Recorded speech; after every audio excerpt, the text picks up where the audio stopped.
It's called the Scarab. I had no idea it would activate. Host acquired.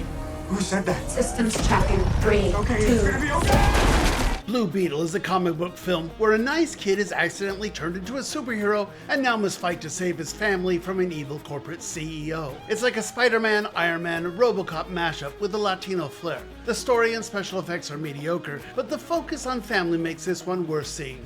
I'm starving, and my little puppy paw pads are really hurting right now. So how exactly could this get worse? Strays is the foul-mouthed and dirty-minded comedy where a group of streetwise dogs go on a journey to punish one of their owners. It has some fun moments, but non-stop profanity isn't exactly the same as being actually funny. Miguel, have you ever gotten into a fight? It's like what everyone does. Miguel Wants to Fight is an odd little story on Hulu where a teen who is moving wants to get in a fight so that he can prove to his friends that he always has their backs. This is a coming-of-age story with some nice ideas about teenage friendship, but also not the most nuanced film in the world. Names? Monkey King. Monkey King is the animated Netflix movie based on Chinese folklore. It's the story of an arrogant monkey god and his magical staff on a quest to slay 100 demons. Fun animation, energetic voice performances, and unfamiliar mythology make this one into a great option for the kids. Monkey King reigns supreme! And that's what's new this weekend at the movies. I'm Sean McBride, the movie guy. It's 30 minutes past the hour of 8 o'clock, and obviously it's Friday because Sean McBride is here this morning to talk about what's new at the box office. And I've got to tell you, I think that, you know, the hot weather has maybe been bad for everyone else and has hurt a lot of businesses, but I'm telling you, I think theaters have definitely benefited If you want to get out of the heat, there's lots of options there. I mean, there are actually, 5 movies to talk about this week, 3 new ones in theaters. I would argue that it is definitely the dog days of summer, so these are not, it's not the 18 coming out. You may really need an excuse to get out of the heat besides what you're going to see. And let's face it, Barbie is still #1 at the box office. Oppenheimer's still doing very well. It's, I think we're on the 4th week now, so there are new options, but they're not options that are really driving people to the theaters. Right, and that's not to mention what's coming up on streaming, what's now available to rent that, 4 weeks ago you were paying to see, now you can see for a couple of bucks. Exactly. Yeah, for sure. All right, so where do you want to start? Do you want to start with a superhero movie? Sure, why not? Because this is an interesting superhero. It's Blue Beetle that we're talking about here. I'll be honest with you, I had never heard of it. I haven't heard of it. But forecaster Aaron Mack has told me that I was wrong, that it's quite famous. Okay, I'll take his word for it. This is based on a comic book that was originally published in 1939, and it's notable for being a Hispanic superhero. So this is the story of a kid. He comes home from college and thinks everything's going to be great, but it's not. The landlord's tripled the family's rent, and dad's out of a job, and so all that stuff. So he lucks in. He kind of stumbles into this thing called the Blue Beetle, which is a blue scarab. It's kind of extraterrestrial tech, and it pairs with him and his nervous system, and now he has this strange, call it like an Iron Man suit. And that's the interesting thing of this, that it is kind of a Spider-Man story meets an Iron Man story meets a RoboCop story, which means that the story of itself is kind of, we've seen it before. I'm not sure there's anything special going on there. Right. I will also say that I don't think the special effects are very impressive. This was originally supposed to be a streaming title, and I think you can see that the budget was made for television. That being said, I do like it because he is such a nice guy hero. He doesn't want to use his powers for evil. He wants to be a good guy.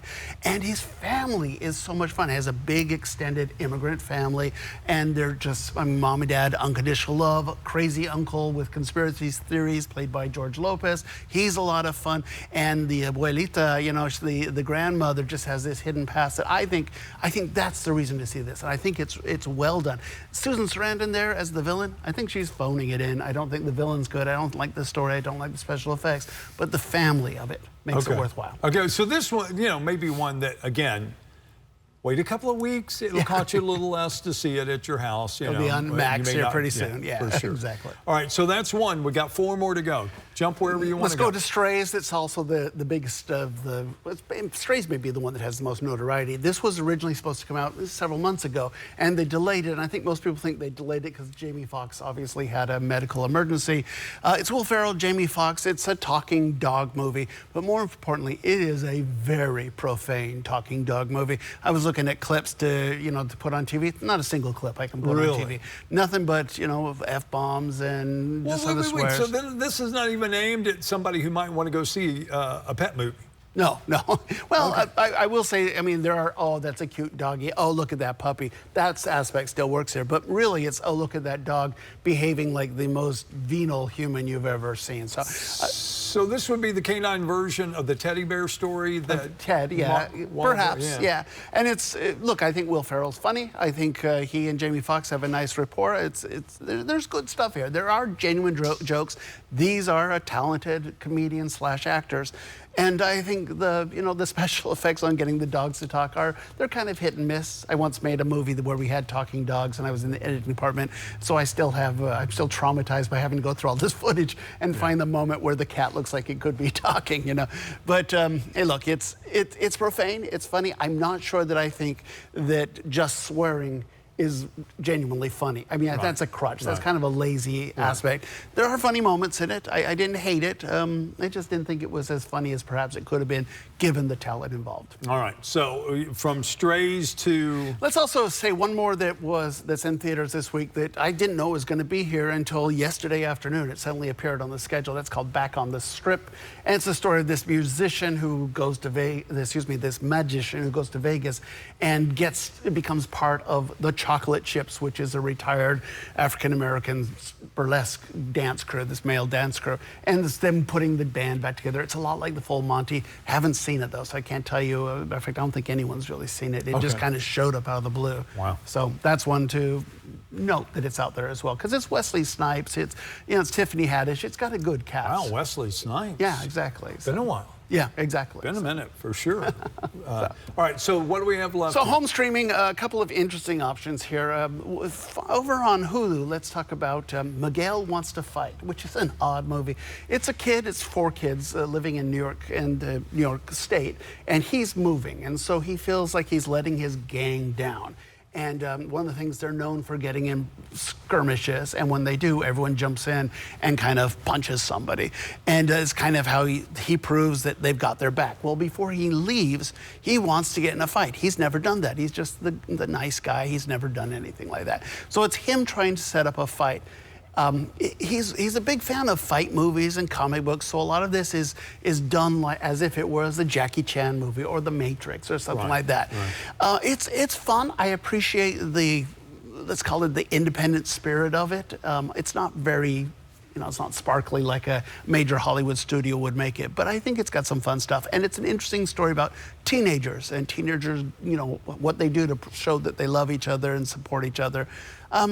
It has its moments. It certainly has its moments. It's funny, it's sweet, despite the title. It's just, like I say, it's not the A-Team this week. Yeah, well, there's a reason that it's streaming and it's not theatrical in its release, right? And that may kind of prove that point. So. And one final stuff? Final one, which I think is probably the best film out this week, surprisingly, it's The Monkey King over on Netflix. And it's funny because I listened to a couple of podcasts, and lately one of them, like Myths and Legends, talks about pan-cultural myths.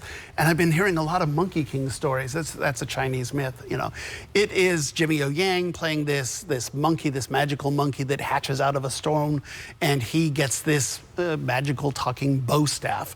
And basically he sets out, he wants family, he wants to be accepted, he wants to become an immortal deity. And so he sets out to defeat 100 demons. And so Buddha and the Jade Emperor and all these, these sky realm, gods will accept him. It's an action film. It's a comedy, first and foremost, and I think it's well done. Netflix has been making some good comedies, good animated films lately.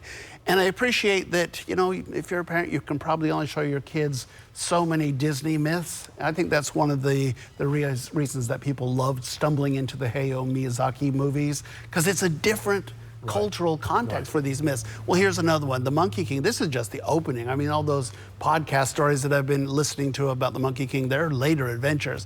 So if this works out well, it should do well. Like I say, I think the animation is good. I like the performances, and it's new stuff for most people. All right, so write that down for the kids. On if you Netflix. want. Yeah, on Netflix.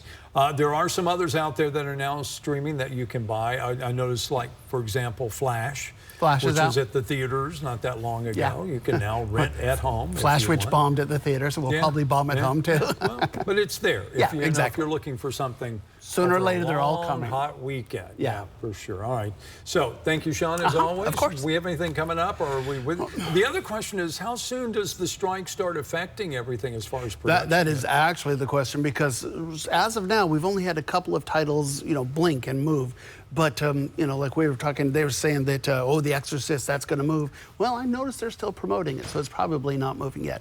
I think we have, maybe another month, and if they don't start to figure this out, then things may fall apart. But right now, we have movies, at least one movie of note every week. So we still have Gran Turismo, for example, next week. Right. We've still got a My Big Fat Greek Wedding 3. We've still got Expendables. I mean, there's lots of movies coming out that are in the can. The problem is that actors can't go on Kimmel or Colbert to promote them, so they end up kind of having to survive by themselves. So. All right. Well, we'll keep an eye on what's going on there. Thank you, Sean, as always. And don't forget, there's plenty of entertainment out there for you this weekend if you're looking for ways to beat the heat. So 8:39 coming up. We're going to find out what's happening in your forecast. Stay with us. The morning show continues.